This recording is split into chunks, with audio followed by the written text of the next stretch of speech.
जय मसीह पास्टर जी। जी जय मसीह। सर मेरा सवाल धर्मांतरण को लेकर है। ओके। और मेरा सवाल ये है सर कि मेरा कुछ साथियों से मेरी बात हो रही थी जो मतलब हिंदू लोग थे जी। तो उनका कहना ये था कि आप लोग जो प्रचार करते हो मतलब पास्टर लोग या ईसाई लोग जी तो वो गलत करते हो, क्योंकि उनका कहना ये था कि अगर परमेश्वर चाहता है कि वो ईसाई बन जाए कोई आदमी तो वो उसको ईसाई परिवार में जन्म देता, लेकिन उनका कहना ये था कि अगर ईश्वर ने उसको हिंदू परिवार में जन्म दिया या मुसलमान परिवार में जन्म दिया तो आप लोग उसको ईसाई क्यों बना रहे हो? अच्छा, उनका कहना ये था। ओके ओके ओके, तो मैं जवाब दे दूं सर? जी सर। या आपका नाम क्या है? मेरा नाम रोहित सैमुअल है सर, मैं आगरा से बोल रहा हूँ, उत्तर प्रदेश से। ओके रोहित जी, बुला सकता हूँ आपको? जी। ओके रोहित जी आगरा से हैं, आप सभी जानते हैं आगरा 7 वंडर में से एक ताजमहल। ओके, इनका कहना यह है कि आप पास्टर्स या बाइबल टीचर्स, ऑनलाइन प्रीचर्स या लोकल पास्टर्स जो है, जब आप यीशु की प्रचार करते हैं सुसमाचार को, तो आप लोग हमको ईसाई क्यों बना रहे? तो सबसे पहली चीज़ मैं यहाँ पे कहना चाहता हूँ कि हम में से कोई भी ईसाई बनाने के लिए बाइबल का प्रचार नहीं करता, यीशु के राज्य का प्रचार करता है, ना कि ईसाई धर्म का। जो करते हैं टोटल गलत है, लेकिन यीशु के पीछे चलना, यीशु को जीवन देना, अनंत काल के जीवन को पाना, ये प्रचार करते हैं, नंबर 1। नंबर 2, ये कहते हैं कि अगर परमेश्वर ऊपर वाला, जिसको ये लोग कहते हैं ऊपर वाला ऑलमाइटी गॉड ने अगर उसको हिंदू परिवार में जन्म दिया है तो फिर तुम वो हिंदू रहने दो ना, मुस्लिम रहने दो, बुद्धिस्ट रहने दो, अदरवाइज आप लोग उनको यीशु का प्रचार करके ईसाई क्यों बना रहे? तो वापस ईसाई का शब्द आया तो मैं इसके साथ में जाना चाहूँगा। तो रोहित जी, आपसे एक प्रश्न पूछूंगा आगे बढ़ने से पहले, पूछ सकता हूँ? जी सर। जी, क्योंकि आपको भी उनको जवाब देने के लिए काम आएगा, ठीक है ना? जी जी। उत्पत्ति का 11 अध्याय का जो घटना घटी थी, क्या आप उससे वाकिफ हैं? उत्पत्ति का 11 याद नहीं है।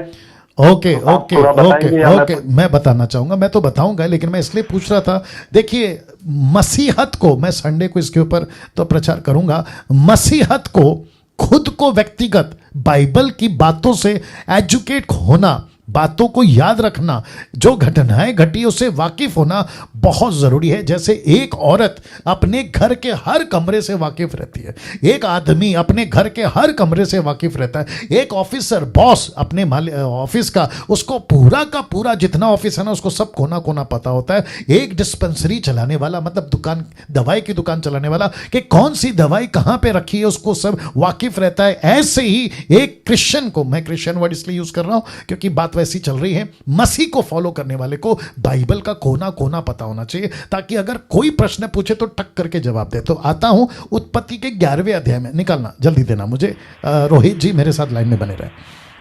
जी सर। जी, लिखा है सारी पृथ्वी पर एक ही भाषा और एक ही बोली थी। उस समय लोग पृथ्वी के और चलते चलते शिनार देश में और एक मैदान पाकर उसमें बस गए। तब वे आपस में कहने लगे, आओ हम ईंट बना बना के भली बाती आग में पकाएं और उन्हें पत्थर के स्थान पर ईंट के से और चूने के स्थान पर मिट्टी के घारे से काम में लाएं। उन्होंने एक कहा, आओ हम नगर और गुम्मट बना लें जिसकी चोटी आकाश से बातें करे, इस प्रकार से हम अपना नाम करें, ऐसा ना हो कि हमको पूरी पृथ्वी पर, सारी पृथ्वी पर फैलना पड़े।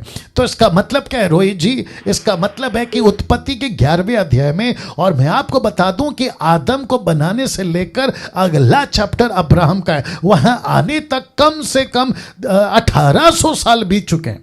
तो 1800 साल का मानव इतिहास में कितनी जाति थी, कितनी भाषा थी, कितने देवता थे, कौन था उनका परमेश्वर, अगर उसकी डिटेल में जाओगे तो रोहित जी ध्यान से सुनना, वहां एक ही बोली थी, एक ही भाषा थी, वहां हिंदू, मुस्लिम, सिख, ईसाई, बुद्धिस्ट, पारसी, ये जो 7 मेजर रिलीजन्स और दुनिया के बाकी जितने भी 6000 भाषाएं, ये नहीं थी, नहीं थी, नहीं थी।